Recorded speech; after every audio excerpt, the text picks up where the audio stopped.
자, 이 마지막 얘기인데요.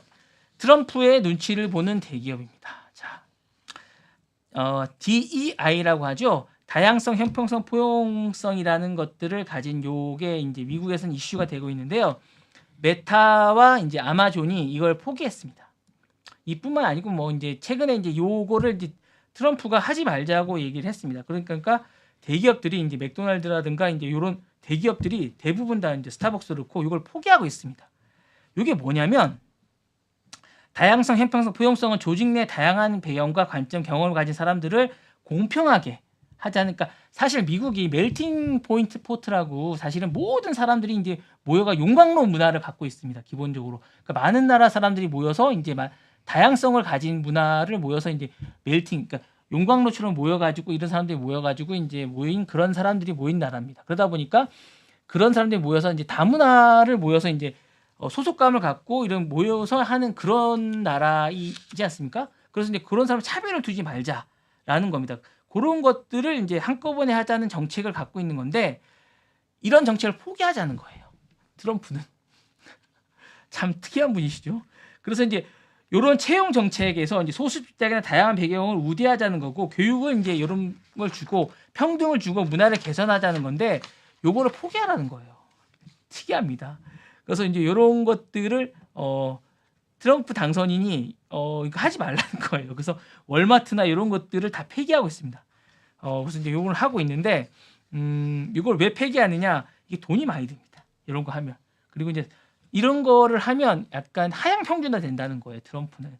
그리고 혁신과 창의성이 발달이 안 된다는 거예요. 인재가 발달이 잘 안 된다는 거고 여러 가지 이런 문제가 있고 여러 가지 있다는 얘기가 있는데 트럼프는 하지 말라는 거예요.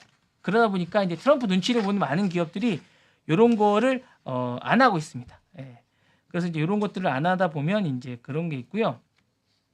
역차별 얘기가 좀 있습니다. 이렇게 하다 보면 이제 아까 얘기했던 이런 게 좀 있고 그리고 예산이 많이 줄어들다 보니까 플로리다, 텍사스 같은 데 보수주의적인 이런 주에서는 예산이 삭감되다 보니까 이런 게 좀 있습니다. 이런 게 좀 있고 이게 이제 평등을 이제 강한 평등을 인위적인 평등을 주장하는 이런 게 좌파 이데올로기라고 이제 주장하는 부분이 좀 있습니다. 그리고 아까 얘기했다시피 경제적 부담이 있습니다. 이제 교육 컨설팅 인프라 구축에 상당한 비용이 들어갑니다. 그리고 이제 이런 게 좀 있고 사회적 논란과 피로감이 좀 있습니다. 일부 기업들은 이런 것들이 이제 정치적 올바름이라는 약간 이런 이론이나 이런 이데올로기에 있다 보니까 피로감이 좀 있습니다. 그리고 그동안 이런 것들이 실제 성과로 얼마나 나타났냐라고 했을 때 이런 것들이 지표로 잘 나타나기가 쉽지가 않습니다. 그러다 보니까 성과로 나타나는 것들이 잘 보여주기가 힘듭니다. 사실 나타난 경우가 좀 힘들고요. 사실 이게 이제 느낌이나 이런 것들로 나타나는 것이 지표로 보여주기가 힘든 부분이 있습니다.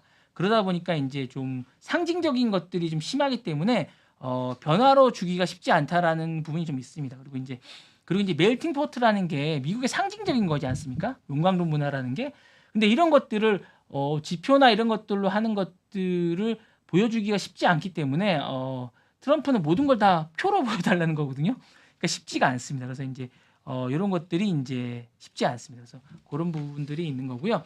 그리고 최근 미국 대법원이 대학 입학에서 소수 집단 우대 정책 이제 어퍼머티브 액션이 이제 위헌으로 판결이 되면서 DEI 정책에 대한 법적 정당성이 약화됐습니다. 이 판결이 기업과 유사한 DEI 축소하도록 영향을 미쳤다는 보고서가 있기 때문에 요게 이제 점점 더 힘을 갖기 시작하는 그런 정책이 되고 있습니다. 그래서 요 부분이 이제 점점 더 힘을 갖게 되는 이런 게 되고 있고요. 아무래도 트럼프 눈치를 너무 보고 있는 거죠, 사실. 그러다 보니까 이제 요 정책이 점점 더 눈치를 보게 되는 그런 과정을 겪게 되는 것 같습니다. 그래서 아무래도 이제 점점 더 트럼프 취임이 가까워지면서 트럼프의 눈치를 보는 기업들이 늘어나고 있다. 이렇게 보시면 될 것 같고요. 점점 더 이제 우리나라도 이제 트럼프의 눈치를 봐야 되는 시점이 되는 게 아닌가라는 생각이 들고요. 어쨌든 제가 준비한 소식은 여기까지입니다. 많이 준비해서 저희도 대응을 해야 될 것 같습니다. 예. 내일 또 준비한 소식으로 뵙고요. 내일 또 뵙겠습니다. 예, 즐거웠습니다. 네, 내일 뵙겠습니다.